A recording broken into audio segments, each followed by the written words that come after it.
Hi everyone and welcome to season 2 of the Leading Beyond the Lab podcast, proudly sponsored by ARTO, the competitive edge for life sciences talent. I'm your host, Lawrence Rose, and our mission is to shine a light for aspiring scientists and physicians looking to understand what life's really like in the pharmaceutical sector. In each episode, we dive into the stories, insights, and valuable lessons learned that have propelled our guests to remarkable success and impact within their respective disease areas. Now, if you enjoy listening to this episode as much as I enjoyed recording it, be sure to hit subscribe because we'll be releasing new episodes each week.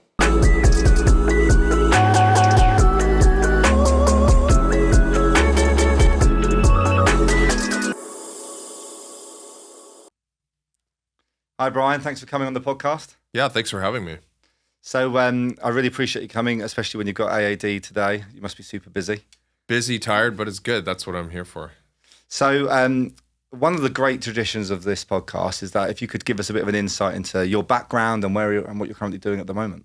Yeah, so I'm a board-certified dermatologist. But in addition to getting clinical training in dermatology, I also did a couple of different research fellowships. During medical school, I took 2 years out and went to the National Institutes of Health. Did a fellowship there, got just enough scientific training to then decide that I want to try to do a postdoctoral fellowship after my clinical training. Yeah. Did that at the University of Pennsylvania, both of those in an immunology lab.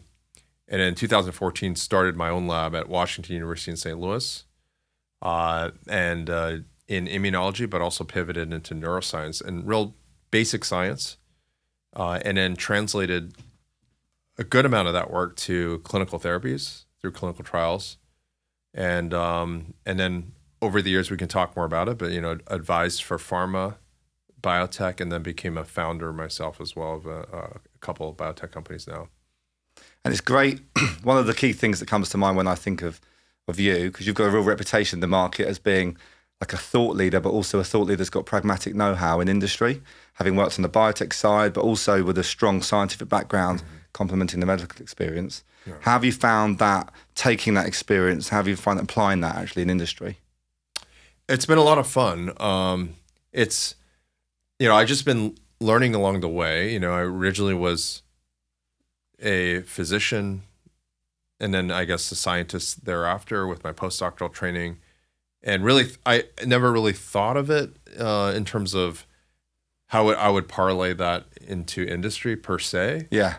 But I think what I've always thought was really important is that innovation at the heart of what we do. And by innovation, there's I think he's an economics professor. Yeah, he actually got the Nobel Prize for economics at Columbia University, Edmund Phelps. And he defines innovation as kind of three things. And it's been very helpful. And it's first, a new idea, but it's not only a new idea. And then second, it has to be a thing or a product.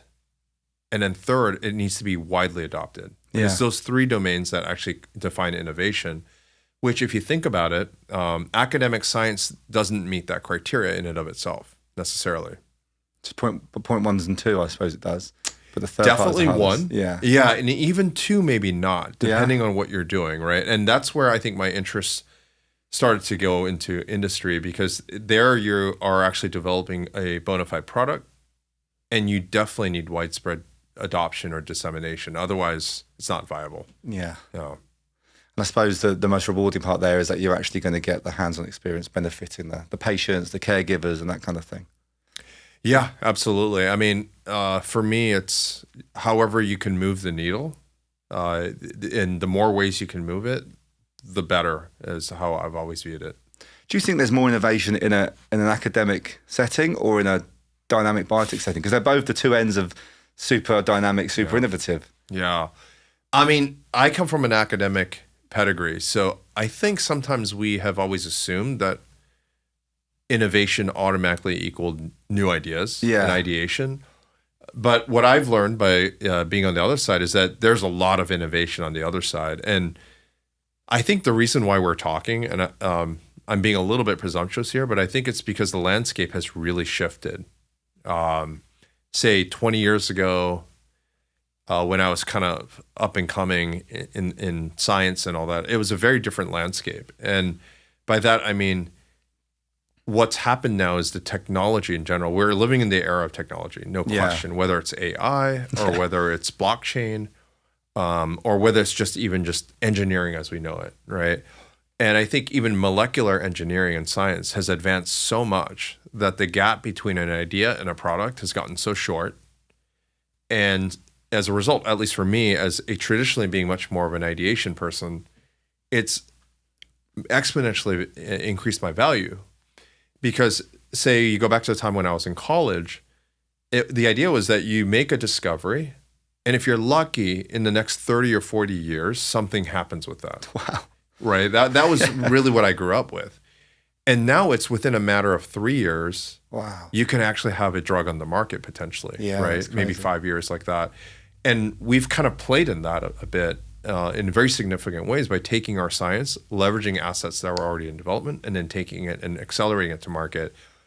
And so it's just, that makes the, if it takes 30 years, the value of your know-how is very different. But if you say you can do it in 3 years, then the value goes up, not just numerically tenfold, but in many different ways, I think. And is it 3 years specifically in your experience? Was it 3 years only in still a very dynamic environment? Because Big Pharma, could they still turn that around in 3 years? I mean, for me, I say 3 years because it's taking advantage of unique opportunities where stars were really aligned. Yeah. So let me give you a concrete example. You have a company.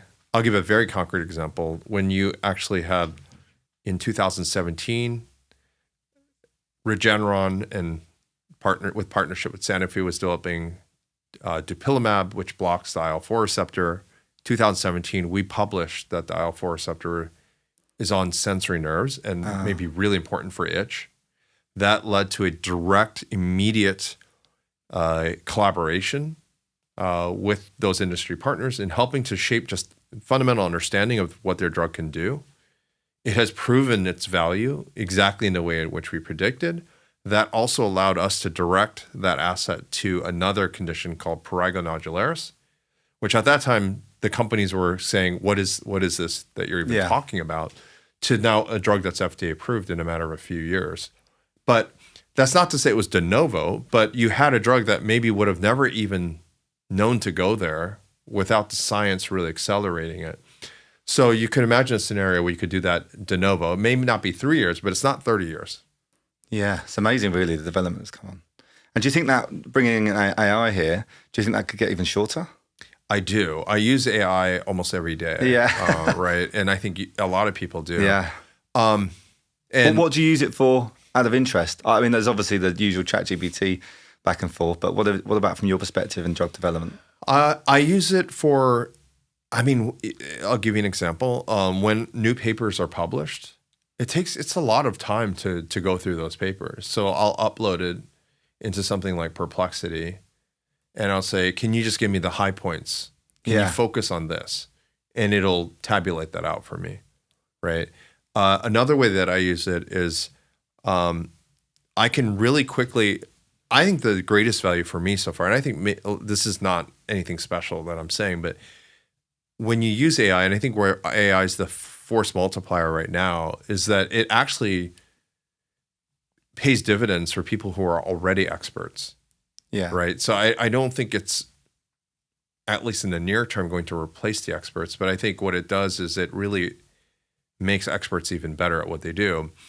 And, I've poured 20 years into a field, that was not, viewed as glorious. It's not like a lot of good things have happened, but that wasn't really the obvious outcome based on what I was doing. I was a dermatologist who was going to be underpaid to go back in the lab, to grind it out in an area that people weren't sure why I would go into that area. Believe it or not, atopic dermatitis was considered kind of not a worthwhile. Really? Yes, absolutely. People said, you're not going to be able to solve it. Wow. They said it's too complex. It's too heterogeneous. It's not really a disease worth pursuing. Why wouldn't you just do psoriasis? And because psoriasis had a lot of traction back then. But that's precisely why I wanted to go into it. That I felt that science can bring kind of order to the chaos of the things we didn't know, unmet need, and all that. And I think AI helps that even more. But for me now, the way it helps a lot is I think we waste a lot of time. I think I'm an expert in what I do. And I think what I do is I end up wasting about 95% of my effort traditionally in just rehashing what I already know and telling this person, that person over and over again what I know. But with AI, what we can do is just quickly just say, hey, just generate this, send it to me, and I will hone in on that 5% where it really matters, that I put my focus on that 5%. And the reality is traditionally you have to plow through that 90%, the 5%. And I think that's the problem with education. You don't know what's valuable. Yeah. So you have to study all these things that are irrelevant to get to like the 5% that's valuable. But I think it's very similar with even just being an expert, is that it's hard to communicate your expertise to other people in an efficient manner and even to use it. And I think AI really changes that, where you could really quickly now in exponentially much more rapid time get to that 5%. And that's where I see the value. How have you found, you talked then about explaining things. How have you managed to do that, obviously, when you first go into industry, to cross-functional heads, people that aren't necessarily MDs or scientists even, that are in drug development, and also investors? Yeah. Well, fortunately, it originally started with talking with people who had a lot of scientific knowledge and know-how in industry at the big pharma level. So that was very straightforward. So they were coming and saying, what can you tell us about these pathways that you study? Because their drugs were kind of circling that orbit. And then it started to get more into, okay, now what do you think about these opportunities, the incidence of these diseases and the market opportunities? But I honestly, I think the bottom line is that you have to get some wins in. I think it's kind of a big deal if you can help big pharma get FDA approval for new drugs in your area of science, right? And we've done that a couple times. We almost did it a couple more times, came really close. And so I think with that, then you have now real world value. You're not just sitting in your lab, doing things that are lofty. And then I think that's when it circles back to kind of now more investors, right? Then they say, okay, we can do this with you, and we can do this from scratch and de novo. So I think once you get the wins in, that's an easy message. We can treat itch now. We can treat eczema now. These concepts are don't require a lot of explanation. Yeah. There's a disease that we solved scientifically. No one knew what it really was. And then we were able to find a drug for it. And I think that starts the conversation in a very easy way. Credit in the bank. Credit in the bank, but also I think you're right. You do need to communicate the importance of everything. So, but I think it starts with substance. It's not, for us, it's not spin. It's not just telling a cute story. It has to start with substance. And for us, we've always only worked on things that we thought would be impactful. If it was going to be, if it wasn't clear how it would be important right out of the gate, then it wasn't the question worth asking. And you're only as big as the question that you ask in science. If you ask a small question, guaranteed small outcome. Yeah, and you're coming away from, you're in no way the Me Too's in the biotech world. Because at the moment, if you look at the company that you're working at the moment or founding, Alys, and that number of biotechs that form that company, very different, aren't they, in terms of modality and even the indications that they're treating. How have you found that, or what was the ambition and the motivation behind that? Yeah, so, well, there was, for me, actually, the way that Alys happened, for me as a founder, for one, I didn't have a role in the kind of ideation of the structure of Alys. That was really kind of the brainchild of the chairman of our board, Francesco De Robertis, who's a very pioneer, well-known venture capitalist. My idea was that I wanted to work with them to develop a company to solve itch. Mm-hmm.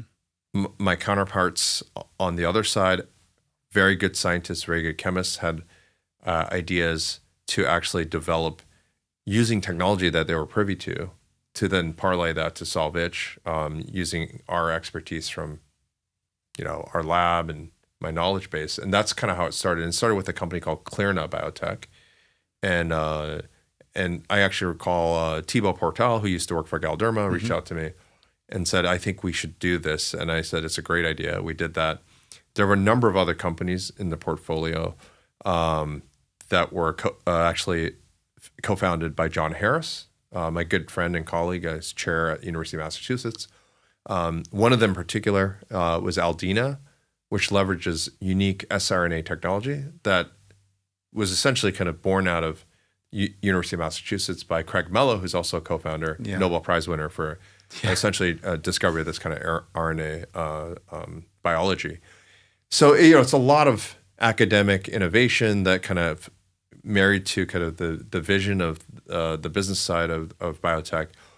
And then there's another company in there called Granular Therapeutics that I remember actually because of John Harris, Johnny Finley, who's a kind of a genius antibody engineer, and this is where I come into the engineering part, reached out and they said, we're really interested in coming out with a mast cell directed therapeutic approach using antibodies in kind of bispecific fashion in new ways. Our background is, we have a very strong background in mast cell biology. So I talked to him back then and helped advise. So it wasn't out of the gate that I was a founder necessarily. That's how I got involved. But in reality, I was actually getting involved as an advisor and such early on with a number of companies in the portfolio. And then Francesco decided that it would be a good time to actually string these together. And what we've learned along the way is that it actually allows for not just a portfolio, but it allows for an array of ideas that are all novel in their own domain. And then you kind of put them to the test. So now you're transforming from ideation to kind of product development. And you see how well does this stick? But there's another domain, which is you're not doing this in a vacuum. It's also very, very important in the business of biotech, I think, is also very important to understand what the landscape is doing. You can't be tone deaf to what's going on. In terms of growth or modalities that are in demand or? Everything. Clinical success, clinical failures. What people believe is going to work. What people actually misunderstand. Right? A lot of the opportunities reside in actually prior failures where there's a misunderstanding about what the failure is. And that's where the opportunity is as well. So there's just so many ways. And for me, I think, let me put it another way. I think if I was a founder out of the gate, it would not have been as good. Yeah. I think what happened is that by developing relationships and getting wins for the big pharmaceutical companies early on and working with them and developing these relationships over time, it's not just a credibility thing, but I learned a lot along the way. And I learned kind of how people think at that level, what they want, how they handle failures, how they handle successes, how they see what the next 3 to 5 year vision is at the big pharma level. And I had a number of years to actually experience that really intimately as an advisor. So then when I go to the founder role, I have all this perspective now, and I see how trials succeed. I see how trials fail. I see how biology translates. I see what the pushbacks are. So you get this kind of very three-dimensional perspective. And so for me, I think everything happened the right way for a reason. It'd be nice to say, I wish I was founding companies out of the gate. But I honestly don't think that would have worked that well. And I think I'm glad it happened the way it did for me, actually. It almost feels like the A-list group of companies is like a meeting of all the best minds in dermatology, where you kind of, rather than one of the sub-companies having one of the experts, you've all got all of you. Yeah. So there's like a collaboration, like a collegial approach. There's a very collaborative spirit. Different specialisms as well. Yeah, different nodes of expertise. And I think also everyone has skin in the game. So you also, what you want is you also want to set aside your ego, right? One thing about academics, sometimes we're really driven by our ownership of the ideas. But here, once the idea is out, the priority has to be that we need to develop a product that is useful, that can make it. It's not really about this is my idea and my idea is better than your idea. And I think from that standpoint, it works very nicely too, because you have this kind of collaborative commitment to a greater enterprise. How did you overcome did you have a learning curve with the ownership idea when you're in academia and you own the molecule, you own the everything behind it? Did you find that difficult? Initially, yes, because I felt like I didn't know what I was doing at all. Yeah. But I was very lucky because early on, and this again goes back to kind of my relationships with more big pharma individuals. I developed some friendships, and people have been very kind to me over the years, and they've helped me out. And they said, hey, if you want to do this, if you really want to develop something on your own, these are things you need to look out for. They put me in touch with the right people, the right lawyers, the right CEO type people. And I learned, and one of my colleagues, Bill Jew, who's runs Advancing Innovation Dermatology, he said business school for me was just doing it. And I would just do it, and it might cost money. It might cost money for me to get a lawyer. It might cost money for me to file a patent, but that was my business school is kind of how he said, that was a bit of advice he gave me. And that was really helpful.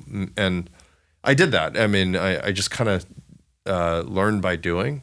I was talking earlier today, I was essentially initiated the development of Opzelura, or topical ruxolitinib for atopic dermatitis. And that was because it was motivated by our science.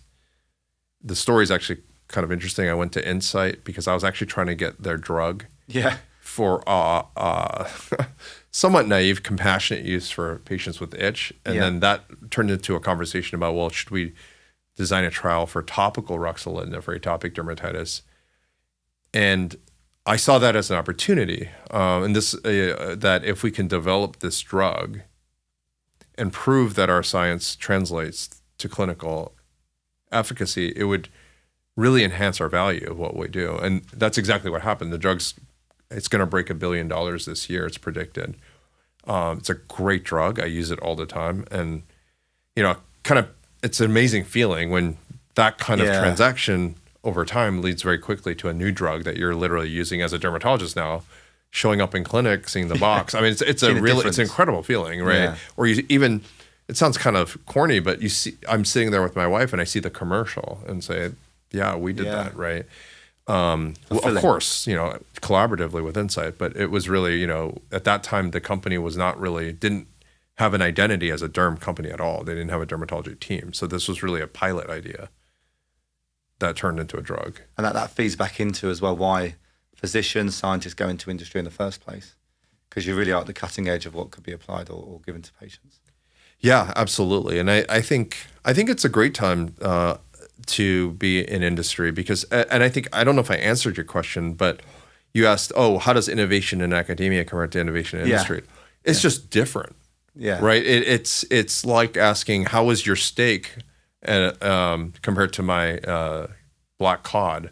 Yeah. Right. They're both delicious. They're both amazing. Right. But they're different food items, So I think that's how I view it. And I'm impressed, excited, and often very invigorated by the innovations that I see in industry and on my industry side, as well as my academic side. And sometimes I think that I'm more excited about my non-academic stuff because in some ways, because I think I'm learning more because there are different hats there that I'm not as exposed to as well. So yeah, it's all great. And then I think both of them actually cross-inform. I'm an interdisciplinary scientist, and I've learned that learning two different languages actually makes your understanding of both languages actually better.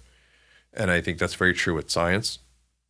And I think that motif just holds true across a number of domains.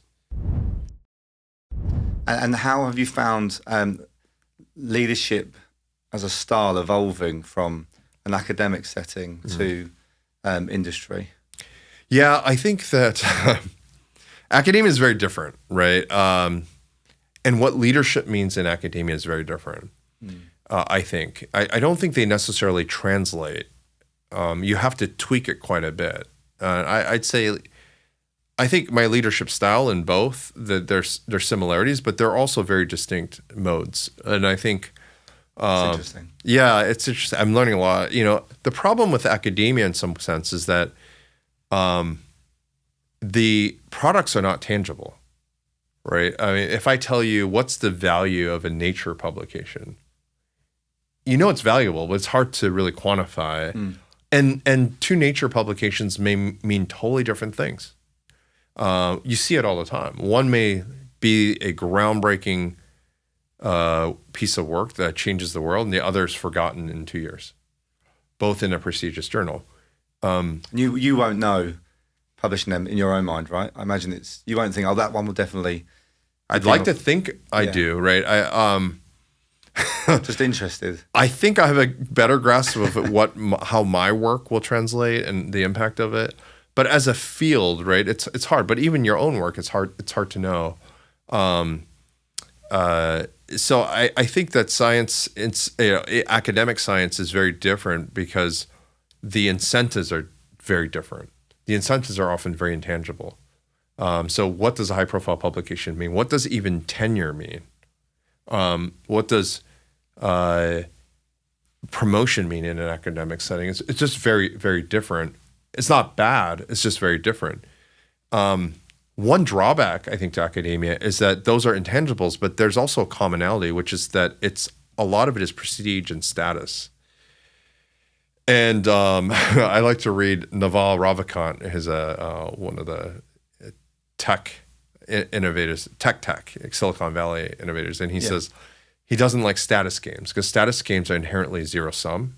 Yeah. And he says he likes wealth games. In what sense? And he says that wealth games, generating wealth, he likes that, but in a very broad sense, not just money. But he says that he likes wealth games because in the modern era, where wealth is generated through technology, wealth games are actually positive sum. They're not zero sum. It's kind of interesting. So you're thinking with the end in mind, almost. Right. There's no end. There's no end, right? Like, so it's not zero sum. So if you develop a drug that cures eczema, it doesn't take anything away from me. Yeah. Right. I have an opportunity to develop another drug that might actually even help me.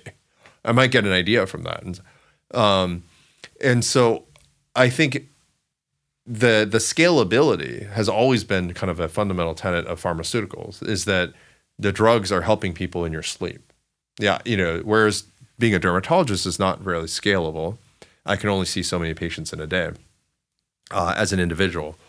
And I think that therefore there's a fundamental difference where you have much more of and as Charlie Munger says, show me the incentive and I'll show you the outcome, right? Yeah. So the incentives are very different in academia, and therefore the outcomes also are different. Or you might say it the other way, the outcomes are different, so the incentives are going to be different. And I think and then in industry, it's very different. So from that standpoint, I think leadership means different things because you have to know, to be an effective leader, you have to know what the incentives are. Yeah. You can't be clueless to that, right? So, and I think you have to figure out what motivates people in different ways.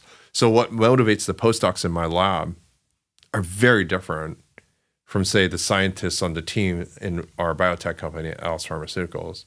One's not better than the other. It's just there's different motives because they have different mindsets about what the incentives are. Yeah. And I suppose a product is scalable, your time isn't. So it's about how you apply that. Yeah. It's really interesting, actually. Absolutely. So how do you manage all of this? Because if you think you've got an esteemed academic career, you've got, you're involved as a founder in the hot biotech in the dermatology space right now that everyone's watching. So you only got so many hours in a day. So how do you manage that as a person? Yeah. Well, I've always been very disciplined. So I never do anything unless it really substantively aligns with what we actually are interested in and have expertise in. And that's just been our guiding principle. So I think the luck element, if I go back to these stories about how in the early days we had this star alignment, right, with the company, I couldn't control that, right? Like the biology that I chose was actually in medical school. When people said, why are you studying atopic dermatitis? Dumb idea, complex disease, takes a long time to see these patients. You can't bill, you're not going to make any money, no drugs. I mean, I heard it all. I said, because I want to have an impact on this disease. That was it, right? It wasn't, I want to start a company. It's, I want to have an impact on this disease. I think it's solvable. And so then we had to study type 2 immunology. I wasn't thinking, there'll be a drug that will time out 2017 where we'll just, have this beautiful marriage. Right. I actually, to be honest, I didn't know that Regeneron had that antibody back then. Right. So we're working this type 2 immunity, discovering cells, pathways, building expertise, brick by brick. And then, these things start to come together. Yeah. And I said, oh, I will work with them. And exactly what I said about Opzelura. Of course I'm going to help this company. In fact, my wife criticized me. She said, why are you helping these companies? They're making so much money and you're getting very little for it. But it was our biology. It's that it was proof. It was proving the value of our biology now in the real world. And that was the trial and error part that you were talking about earlier. Right. And working with these companies, that if this company has an asset that's right in the center of our biology and our biology is now testable, we're now going from ideation to product to potentially widespread adoption, which we're able to do. And we're able to help that with Dupixent. So I was it was in my... And Dupixent is... Amazing. Yeah. Yeah. Yeah. And it's an amazing drug.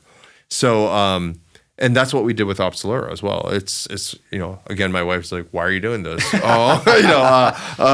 Because it would prove our biology. Yeah. And then that would allow for real innovation instead of just some cute idea that we had. And so that's how we did it. But it was always aligned. So if you always see the assets that went forward, they were aligned with the biology that we actually had expertise in. They were aligned with the skill sets that we actually had. I wasn't doing things tangential. So our companies that we're forming, even more so. I mean, they're literally born out of the ideas that we're generating in the lab. Yeah. Right. So there's complete alignment. If I talk to investors, if they call me and they say, hey, we'd like your help on vetting this new biotech company, if it's outside my expertise, I say, I'll recommend these people. There's no reason for me to be involved in this. It's not going to be particularly helpful. So I don't want to take on, or another example, I might have a pharmaceutical company say, we'd like to collaborate with you on this project. But if it's outside of our expertise, again, I say, I appreciate that's a very big project. That's a lot of funding. It'd be great to have that. But if it's not filling and synergizing with our passion, there's no point. Because the whole point of science is you convert everything to innovation and product. So if you're just doing it to do it, there's no point, in my opinion. No, it's something can be 100 million, but if it's not directed at the things that we are passionate about, it's worthless. Because that's what gives you energy, isn't it? I suppose at the end of the day. And it's just what works. Yeah. It just works what works. Because otherwise, you're just you're on a hamster wheel.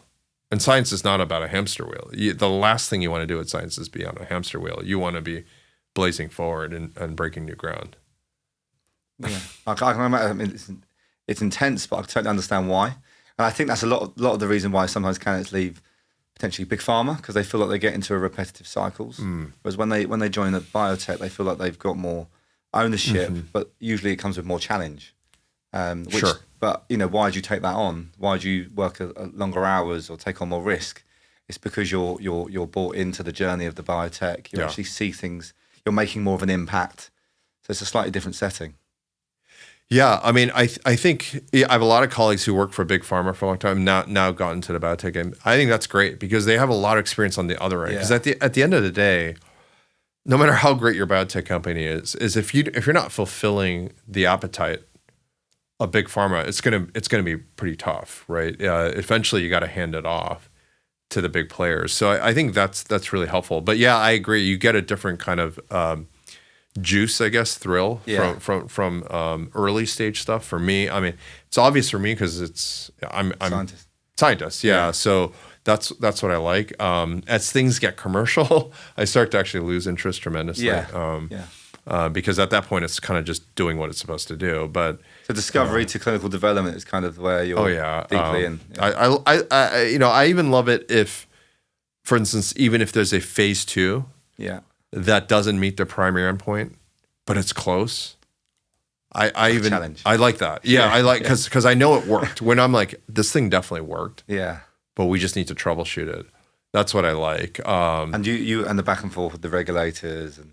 Yeah, I enjoy. Yeah, I feel like our job is to bring new things to society, and I do have a little bit. I get a little bit motivated when people tell me you can't do this. right? That does motivate me a little bit. I've had I think most super successful people have a bit of that in them. I think if you listen to their own podcast, they always say that in any industry or sport. Yeah, and if I'm being truthful, I have a little chip on my, not a big, I'm not bitter, but I have a little chip on my shoulder when people say stuff like, it's just like when we first started on Itch, people said, oh, it's going to be, you're going to have a niche career. And I thought, no, I don't think so. I think this is actually a really big thing. It's a big thing and people just don't recognize it. And the little chip, and then, we set out to, it's not that we're trying to prove people wrong, but it's that if you think something is a real value and people don't recognize that, it's very motivating. Well, what are your thoughts around why dermatology and really immunology in general has become one of the leading areas that is getting the investment and growth at the moment? It works. So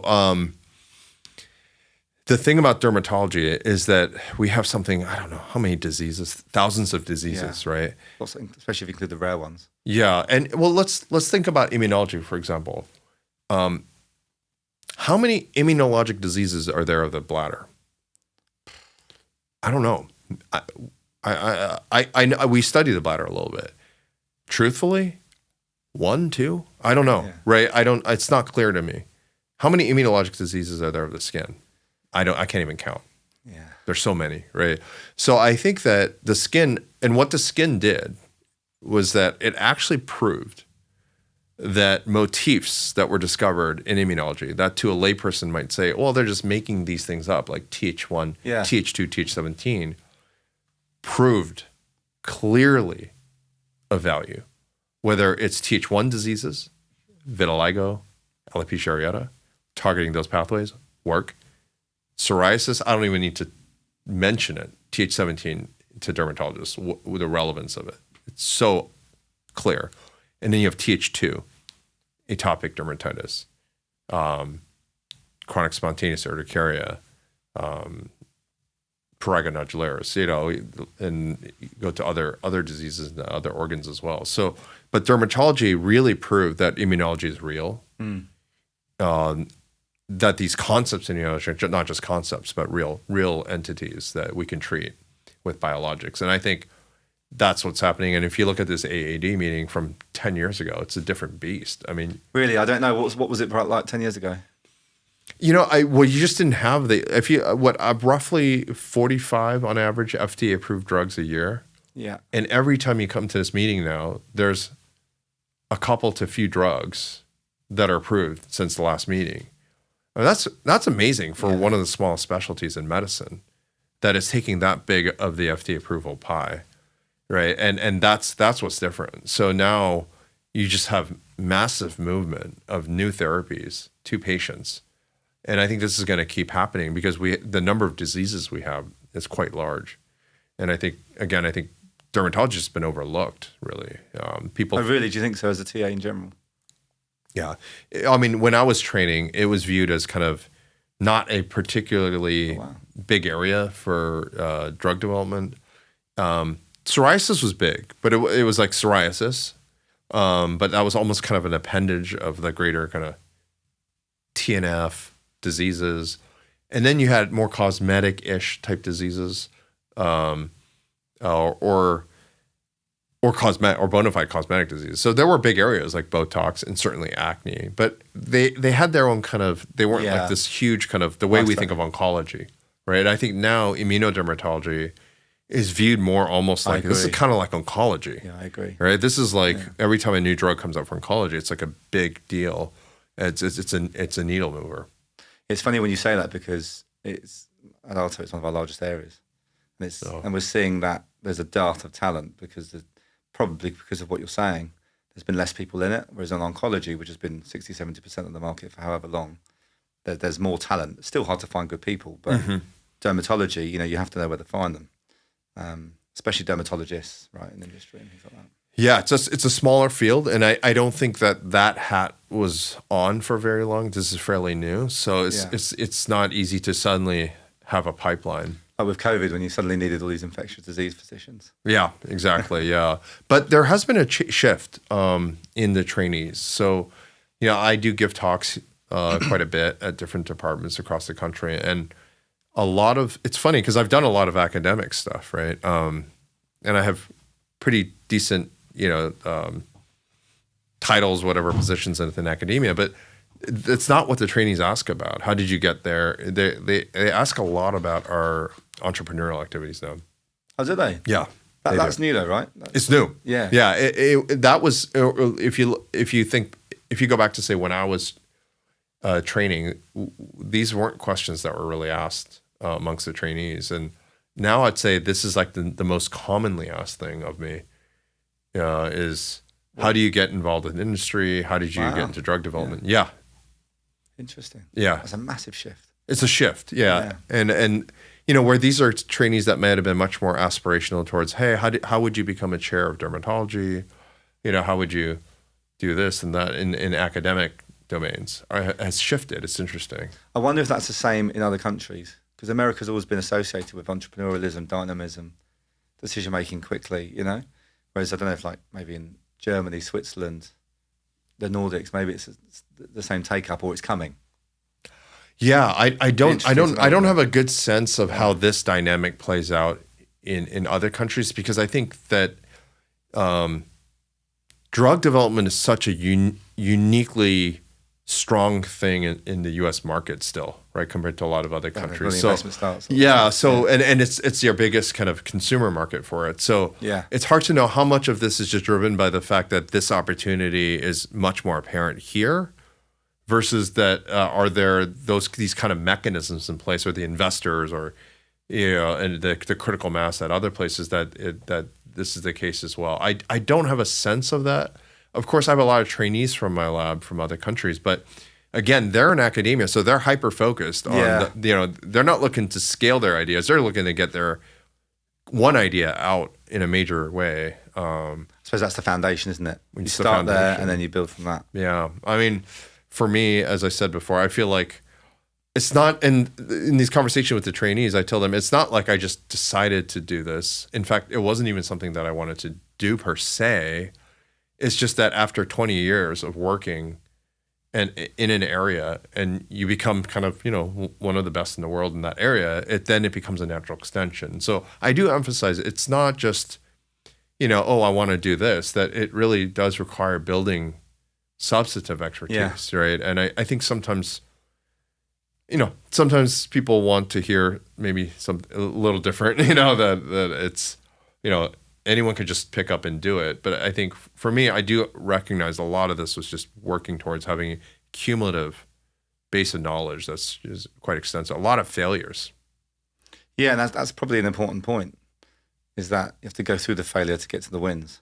Which builds a resilience, I suppose. It's not, or it's not even resilience. Failure in and of itself is a huge knowledge point. Yeah. Right. It's a huge stack of knowledge, because the way I think about it is there are 30 trails to get to the top of the mountain, and 28 of them are actually dead ends. The person who's actually tried to climb the mountain is going to figure out, which on the next round they're going to have a much higher probability in getting up the mountain.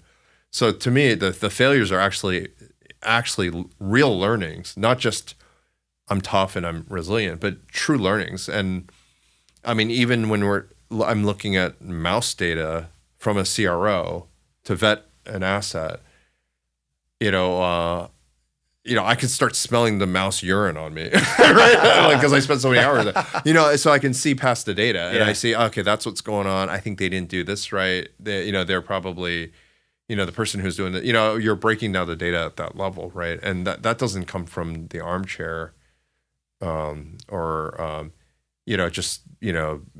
even dry science. So a new thing is, could I gain that knowledge? Science is just all about knowledge. Could I just do computational and learn all the things that you do? Not yet, because it's still quite empirical. I was going to ask you that, actually. Do you think that's somewhere where, how 9 out of 10 biotechs aren't successful for X, Y, Z reason, and probably more based on what you just told me? Yeah. Do you think that AI or computational biology, or the next level of it, 2.0, if you like, would help improve those success rates? Yes, absolutely. But what time frame, do you think? Absolutely, yeah. Not because you're going to replace empirical biology. Yeah. But because, again, you will figure out a priori what empirical biology are the most likely to yield fruit and that's where you're going to fail. Start your failure, right? So instead of, starting with 30 possibilities, you start with 10 and you say, let's fail in 10 and figure out which are the winners out of the 10. And then we can reevaluate. We're going to start with those 10, not start out with 30 possibilities. And I think in that way it will help. And I do think we're going to see a major renaissance in biotech. Now, I think right now what I'm seeing though is that there's a lot of tech bio. Yeah, there is. You know what I mean? Medtech is really going crazy right now. So there's biotech and tech bio in 2025, right? And the way, at least, and I've been kind of surveilling what tech bio is, and a lot of them are raising a lot of money and a lot of hype, and it might be totally justified. But at least right now, and I might be saying something different next year, it's moving so quickly. A lot of the tech bio I see is, I think, a lot of AI and a lot of good technology, but the biology is still fairly ordinary. But biotech is where you're applying technology, but the biology is quite extraordinary, theoretically, right? It's something very novel. You're coming out of left field. You're coming out, and people don't know this yet. Ideally, that's my, I think what you really want is in tech bio is have, in an ideal world, have a total upper edge on the AI or whatever technology, and also the upper edge on the bio. It's like a merger. Yeah. But I think what people are doing is one or the other. Kind of. I think because it's hard to do both. And also I think it is you can come to a quick story, say right now, AI is so hot that you can quickly say, oh, we're going to do this new AI thing that we've innovated. Sounds great. And we're going to look at these huge data sets and it is going to get us to the top of the mountain really quickly. But, and it's harder for me to understand because I'm not an AI, I'm not a tech person. But when I'm vetting the biology, I think that's interesting. That's very sexy technology. But the biology seems rather ordinary. So I'm not so sure how you're going to get this incredible, diamond in the rough out of here. Maybe you can. Maybe I've missed it completely, right? And maybe AI will show me that. It reminds me of some of the companies we started working with. They are TA agnostic, and they use AI to drive what targets they're going to go for or things like that. But then the other companies that are using AI, they're really biotechs using AI to try and improve what they're doing. Yeah. So it'd be interesting to see how that develops, those partnerships, because there probably will have partnerships and people that come together in the same way that you have with all the Alys founders, the biggest minds coming together to collaborate and drive solutions.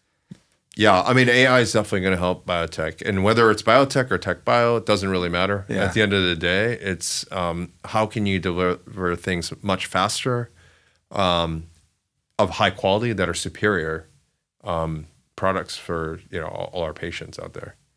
Yeah. So what do you see the future of dermatology being like in your mind? What insights have you got? Yeah, I guess I think it will change quite a bit. It's already a small specialty. It's already a very entrepreneurial specialty. So I think what will happen is I think you'll have some amount of scalability now because of AI. So I think one dermatologist is going to be able to do a lot more, and that will really expand the scope of what we can do. The therapies are going to come faster and harder, and I think they're going to keep getting better. Yeah. Right. So dermatology now, I think, will become much more medical in a way. I know that sounds kind of funny, but there's been a lot of dermatology has been consumed with cosmetics and those elements. But I think that the value and the incentive to do medical dermatology, I think, is going up because of the scalability too aspect. Yeah, I see the therapeutic side. Mm-hmm. It's predominantly what we work with. Although I did notice at the AAD that there's a lot of bags full of amazing top of the line. Absolutely, there always has been that way. Yeah, I wish I had time to I did think I wish I had time to have a bag and queue up. Exactly. I don't know. I was thinking, wow, these creams, Yeah. Tell my wife that. People bring an extra suitcase here. Yeah. I did see people doing that. No, they do. That's what they literally bring an extra suitcase or two. Well, luckily I'm there tomorrow, right? So I can take the most of that. Yeah. Take some presents home to my wife on the way home. Hey, nothing wrong with cosmetics, right? Yeah. That's just not what we do. So now's the final part of the podcast. It'd be great to ask you a few quickfire questions. Yeah. And get your thoughts on that. Yeah, absolutely. So first and foremost, what are the key personality traits that you believe that drive a great drug developer? Oh, wow.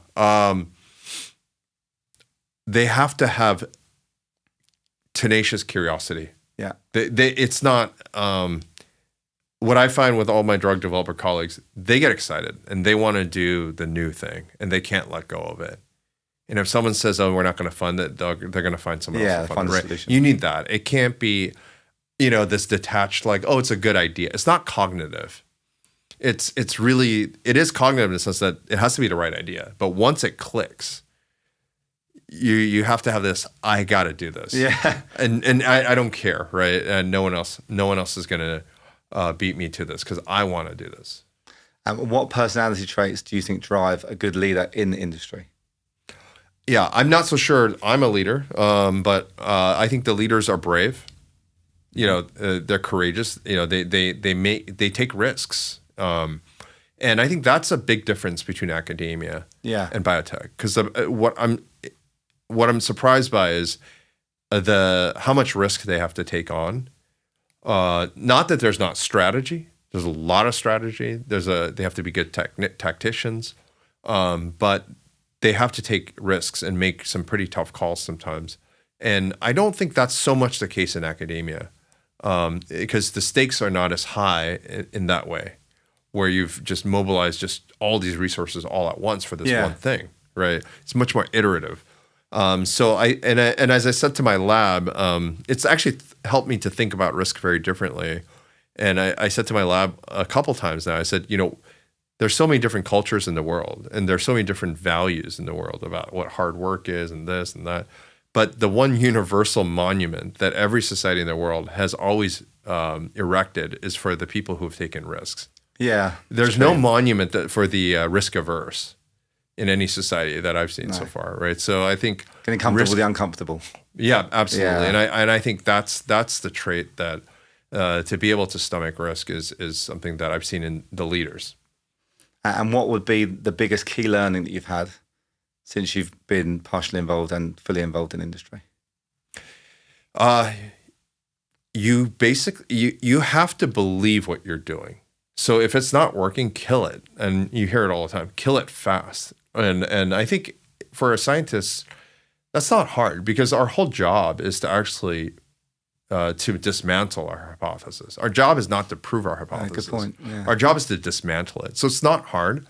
And you have to just go in fast and hard, be thoughtful, rigorous and comprehensive, but also kill it fast, and not let distractions get in the way. And sometimes those distractions are just simply emotions, I find, because I think sometimes people's egos get in the way, that they want it to work, but they can't see that it's not working, or they want it to work for some other weird reason, because it was originally an idea that they had and such. So it almost sounds like a contradiction from my first statement. Yeah, it's interesting, isn't it? But it's that ruthless balance between saying, I've got to do this, I got to be the one to do this, but I've also got to be the one to kill it.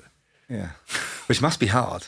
If I think how long would they be spending on this work? It's probably everything they're doing for a number of years, right? Yeah, I think it's hard, and it's not just hard because it's the sunk cost, the economic sunk cost, it's the emotional input, sunk cost, right? So I think it's very hard, and that's why I think the leaders do have to have a really level head about it, and they have to understand risk and what they're willing to do, and I think there's a courage element to it that's quite commendable.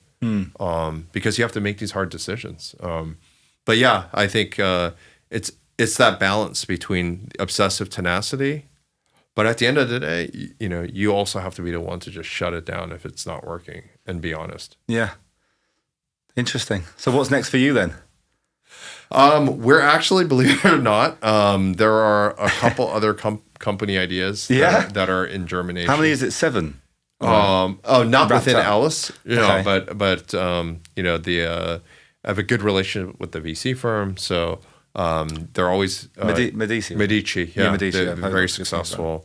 I already have another company that's in stealth with them, but nice. Yeah, so there are some other ideas, but yeah, we're just I do fundamentally believe this is the golden era of biotech we're entering into. Yeah, I do. yeah.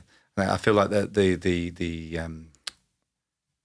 decision to mitigate risk and the approach has become more acceptable. I've seen widely globally, really in every single country, whether it's an MD in Germany, the UK, or America. Yeah. Which is fascinating, isn't it? Yeah. Yeah. Absolutely. Great. Well, I really appreciate your time. Yeah. Thanks so much. Thanks for having me. Thank you so much. Yeah.